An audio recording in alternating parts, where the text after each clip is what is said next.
There are episodes of Las Fierbinți that make you laugh out loud, and there are others that make you laugh and then immediately wonder why. Tipul Partea 2 belongs to the latter kind. It starts like a rural farce about misunderstanding technology, but quietly evolves into a reflection on how fear, imagination, and tradition weave the fabric of community. It's an episode about control and belief, about the slow collision between the old Romanian countryside and the invisible mechanisms of the modern world. Underneath its absurd comedy, there's a faint echo of melancholy, a recognition that progress does not only bring light, it also brings confusion and loss. The story begins with a rumor, as all great village stories do. Someone heard that the government is putting chips inside people's identification cards, and within hours, the idea travels faster than any signal tower could manage. By morning, the entire village has turned into a laboratory of paranoia. The rumor functions like a virus. It mutates as it spreads, picking up fragments of imagination, superstition, and anger until it becomes something much bigger than fact. The brilliance of the episode lies in how it shows that the villagers are not fools. They are simply trying to make sense of an abstract reality using the tools they have. They translate global anxieties into local language, replacing complex systems with familiar metaphors. Vasile the mayor tries to calm the situation with the usual mix of political diplomacy and exhaustion. He speaks of regulations, of modernization, of Europe, but his words land in a void. The villagers nod politely, then return to their private theories. Bobica, always the opportunist, sees a new business opportunity. Gianni invents half-scientific explanations about satellites and brain waves. And Celentano, whose drunken lucidity sometimes borders on genius, declares that maybe people have always been chipped by God because no one can escape their conscience. That line, delivered half in jest, half in despair, captures the strange balance of the show. It's funny, it's ridiculous, but it's also hauntingly true. The camera moves through the dusty streets of Fierbinți like an observer who loves its subjects too much to judge them. Every frame carries affection. The cinematography emphasizes the contrast between the simplicity of the landscape and the complexity of the conversation. A cow crosses the road while the characters argue about electromagnetic frequencies. The absurdity is gentle, not cruel. It's as if the land itself refuses to take the rumor seriously, remaining calm under the weight of human folly. The long takes, the pauses, the rhythm of silence between jokes, they all invite us to listen, not just to the words, but to the heartbeat of a community that still functions through shared confusion. The episode unfolds like a village symphony, every character contributing a different instrument to the orchestra of panic.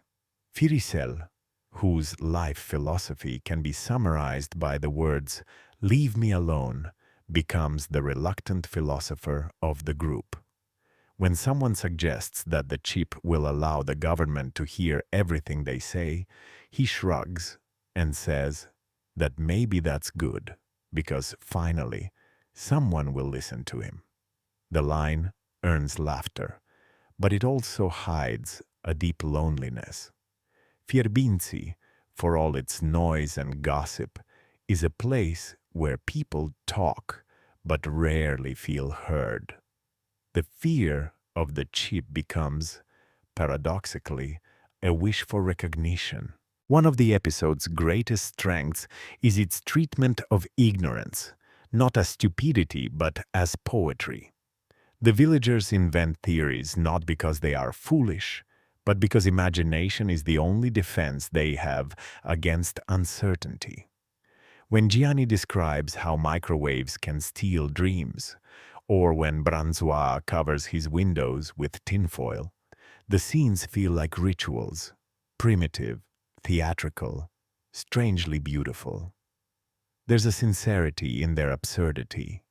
They are performing the same dance humanity has always danced, trying to turn fear into story. As I watched these scenes, I couldn't help thinking of how modern society, with all its access to information, still operates on rumors. We too read headlines instead of understanding systems. We too interpret the invisible networks around us through emotion instead of logic. Fierbinți is just a microcosm, a small mirror that reflects a universal condition. That's what makes Las Fierbinți so powerful.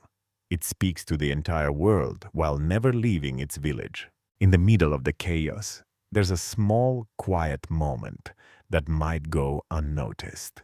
Dalida, sitting on the bench outside the shop, watches the others argue. She says softly that maybe people need to believe in something, even if it's wrong, because belief makes them feel alive.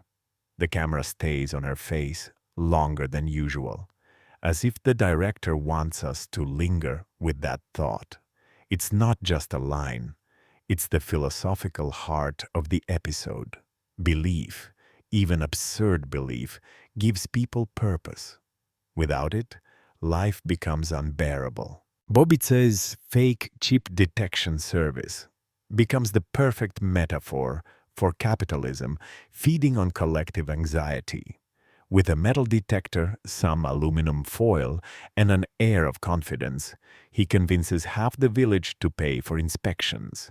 Yet we don't hate him for it. He's not a villain. He's a survivor. The humor comes not from mocking him, but from recognizing how easily all of us could become him when fear meets opportunity.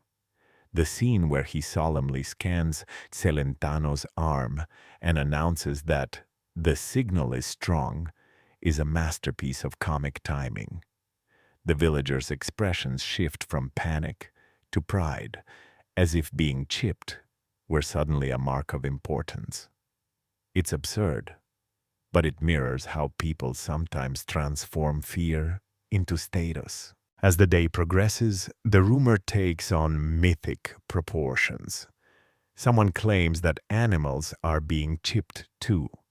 Another swears that the television signal has been altered. Soon, the line between technology and superstition disappears completely. The dialogue grows faster, more overlapping, like a village choir of madness. The director maintains this rhythm skillfully, using it to expose the fragile boundary between collective identity and collective hysteria. Then, in a moment of cinematic brilliance, everything stops.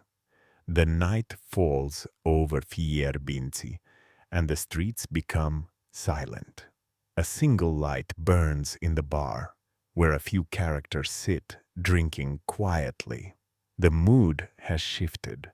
The earlier laughter fades into fatigue. Celentano, staring at his glass, wonders aloud whether maybe the chip could make him remember the faces of people he's forgotten. His tone is not humorous anymore. It's nostalgic. In that moment, the entire theme crystallizes. Technology, fear, memory, and identity are all connected by the same longing to not disappear. What makes this episode particularly powerful is its emotional layering. Every joke hides a confession. Every misunderstanding hides a memory. When Vasile finally confronts the villagers, exhausted, and tells them that there are no chips, they don't rejoice. They look disappointed, as though robbed of an adventure. The hysteria had given them energy, a sense of purpose, a shared story. Now, with reality restored, they feel empty. The silence that follows his announcement is almost tragic. The fear was absurd, but it was also communal. Without it, they are once again individuals, alone with their ordinary lives. In the final act, a symbolic inversion occurs.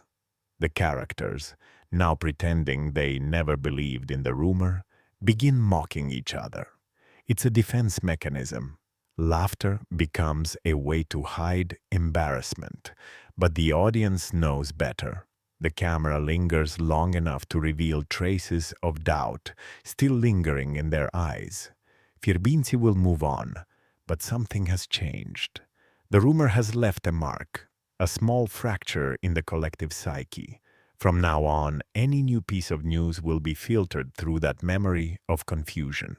The use of light in the final scene is remarkable. The setting sun paints the village in gold, creating a sense of fragile peace. Firicel and Celentano share a bottle on a wooden bench, discussing what happened. Firicel says he doesn't care whether the chip exists, as long as it doesn't stop him from sleeping. Celentano laughs, saying that maybe they're all chipped by destiny anyway. It's a simple line, but it captures the fatalism that defines the Romanian soul, a mixture of humor, resignation, and philosophical irony. There's an underlying nostalgia running through Tipul, Partea tu. It's not nostalgia for the past itself, but for the time when the world made sense through human logic. The villagers' inability to grasp modern technology is not just ignorance. It's a rebellion against abstraction. They want the world to be tangible, explainable, negotiable. A chip you cannot see feels like an offense against that worldview. The modern era demands faith in systems too large to touch, and the villagers' panic is simply a cry for visibility. From a social perspective, the episode becomes a small study in the sociology of rumor. It shows how fear spreads, not because people are irrational, but because fear provides a sense of connection. In Fierbinți, the rumor travels faster than truth, because truth isolates, while rumor unites. The moment someone says, "I heard," they're already part of a story. It's an insight both comic and profound. In big cities, social media serves the same purpose. In Fierbinți, it's the shop bench and the bar. The mechanism is identical. The medium changes, but the need remains timeless. I find something deeply moving in how Las Fierbinți portrays community. Even in madness, there is tenderness. The villagers care about each other. Their arguments, insults, and jokes are part of a living organism, a social rhythm that holds them together. When they gather to protect the village from the imagined chip van, it's not really about resistance, it's about belonging. They want to feel that they still have agency, that the world cannot move on without their consent. In a twisted way, the panic becomes a celebration of unity. The episode ends, not with resolution, but with continuation. Life goes on. Tomorrow, there will be another rumor, another misunderstanding, another collective drama. That cyclic structure is essential to Las Fierbinți.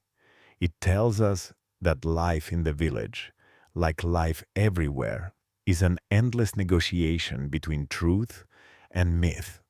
Each new confusion allows people to express who they are, to reaffirm their humor and their resilience.